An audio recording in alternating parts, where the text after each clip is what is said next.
ദൈവമേ നീ എന്നിൽ അനുദിനവും വളരണമേ, ഞാനോ കുറയണമേ.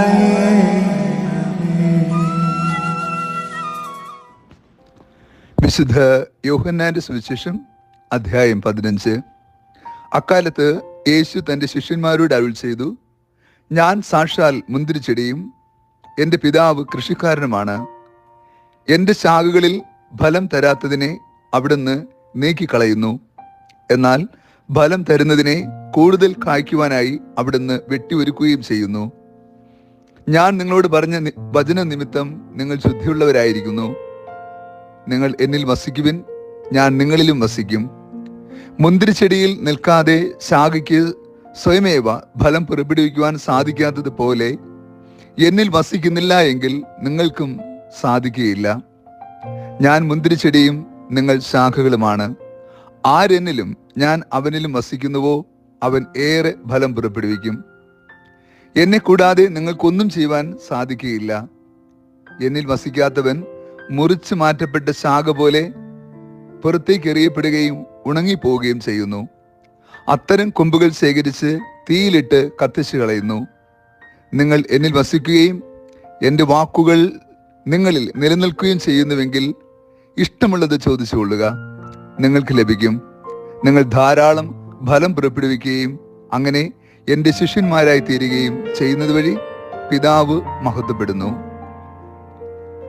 ഈശോയിൽ ഏറ്റവും സ്നേഹമുള്ള പ്രിയ ദൈവമക്കളെ, ഈ വിശുദ്ധ പ്രഭാതത്തിൽ നാം ദൈവത്തിന്റെ സന്നിധിയിൽ പ്രാർത്ഥനാപൂർവമായിരിക്കുമ്പോൾ ദൈവമനുഷ്യ സ്നേഹബന്ധത്തെ ധ്യാനിക്കാം. ഇന്നത്തെ സുവിശേഷത്തിലൂടെ യേശു മനോഹരമായ ഒരു സ്നേഹബന്ധത്തെ അവതരിപ്പിക്കുകയാണ്. ഞാൻ സാക്ഷാൽ മുന്തിരിച്ചെടിയും നിങ്ങൾ അതിലെ ശാഖകളുമാണ്. ആര് തായ്തണ്ടിനോട് ചേർന്ന് നിൽക്കുമോ അവർ ഏറെ ഫലം പുറപ്പെടുവിക്കും. കൂടുതൽ ഫലം കായ്ക്കുന്നതിന് വേണ്ടി ശാഖകൾ വെട്ടി ഒരുക്കപ്പെടും. എന്നാൽ ഓർക്കുക, നമ്മുടെ ജീവിത യാഥാർത്ഥ്യങ്ങളിൽ ദൈവം നമ്മെ സഹന അനുഭവങ്ങളിലൂടെ നയിക്കുന്നത്, വെട്ടിയൊരുക്കുന്ന അനുഭവങ്ങളിലൂടെ നയിക്കുന്നത് കൂടുതൽ നന്മയുണ്ടാകുവാനും കൂടുതൽ ഫലമുളവാക്കുവാനും വേണ്ടിയാണ്.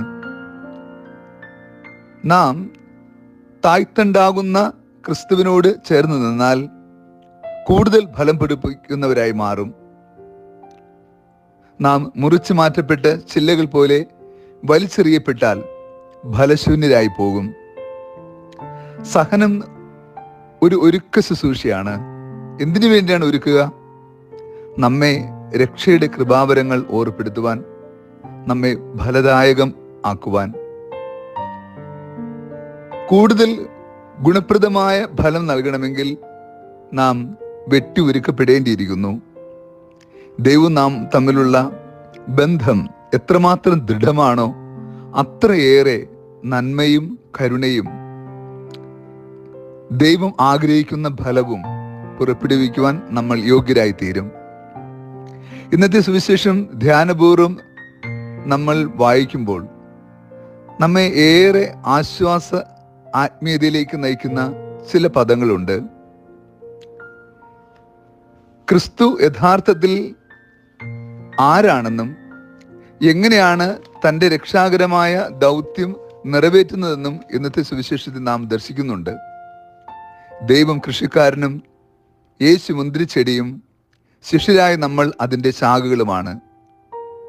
ഈ ഒരു സ്നേഹബന്ധം ആഴപ്പെട്ടാൽ ദൈവം ആഗ്രഹിക്കുന്നത് പോലുള്ള നന്മയുടെ, സ്നേഹത്തിൻ്റെ, ക്ഷമയുടെ, വിശ്വാസത്തിൻ്റെ, വിശുദ്ധിയുടെ ഫലങ്ങൾ ധാരാളം പുറപ്പെടുവിക്കുന്നവരായി നാം മാറും.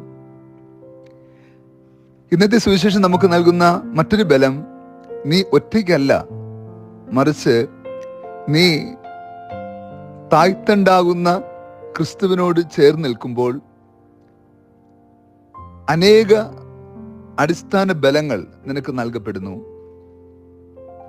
നാം ദൈവത്തിൻ്റെ തിരുവിഷ്ടം നിറവേറ്റുവാൻ മനസ്സാകുമ്പോൾ ആ ആത്മീയതയിൽ നാം വളരാൻ പരിശ്രമിക്കുമ്പോൾ നാം പരിശുദ്ധ ത്രിത്വത്തോട് ചേർന്ന് നിൽക്കുന്നു എന്നതാണ്. അപ്പോൾ ഏറെ ഫലം പുറപ്പെടുവിക്കാൻ കഴിയും. യേശു പറയുന്നു, നിങ്ങൾ എന്നിൽ നിലനിൽക്കുകയും എൻ്റെ വചനം നിങ്ങൾ നിലനിൽക്കുകയും ചെയ്യുന്നുവെങ്കിൽ നിങ്ങൾ ഇഷ്ടമുള്ളത് ചോദിച്ചുകൊള്ളുക, അത് നിങ്ങൾക്ക് ലഭിക്കും. നിങ്ങൾ ധാരാളം ഫലം പുറപ്പെടുവിക്കുകയും അങ്ങനെ എൻ്റെ ശിഷ്യന്മാരായി തീരുക വഴി പിതാവ് മഹത്വപ്പെടുന്നു. നാം ചെയ്യുന്ന എല്ലാ പ്രവൃത്തികളും ദൈവമഹത്വത്തിന് വേണ്ടി ആയിരിക്കണമെന്ന് സുവിശേഷം ഓർമ്മപ്പെടുത്തുകയാണ്. ദൈവമഹത്വം നൽകാത്ത ഒരു പ്രവൃത്തിയും നമ്മുടെ ജീവിതത്തിൽ ഉണ്ടാകാൻ പാടില്ല. അത് ഫലദായകമല്ല. നാം ദൈവമഹത്വത്തിന് വേണ്ടി നിലകൊള്ളുമ്പോൾ നമ്മുടെ എല്ലാ പ്രവൃത്തികളും ദൈവോന്മുഖമാവുകയും എല്ലാ പ്രവൃത്തികളും നന്മ നിറഞ്ഞതായി രൂപാന്തരപ്പെടുകയും ചെയ്യും. നമുക്ക് കൂടുതൽ ശ്രദ്ധയോടെ താഴ്ത്തണ്ടാകുന്ന ക്രിസ്തുവിനോട് ചേർന്ന് നിന്ന് കൂടുതൽ ഫലം പുറപ്പെടുവിക്കുവാൻ വേണ്ട ആത്മീയ കൃപാവരത്തിനായി ഈ ദിനം പ്രാർത്ഥിക്കാം. കർത്താവ് നിങ്ങളോട് കൂടെ. സർവശക്തനായ ദൈവം പിതാവും പുത്രനും പരിശുദ്ധാത്മാവും നമ്മെ സമൃദ്ധമായി അനുഗ്രഹിച്ച് ആശീർവദിക്കുമാറാകട്ടെ. ആമേൻ. സ്നേഹമാദൈവമേ, നീ എന്നിൽ അനുദിനവും വളരണമേ. ഞാനോ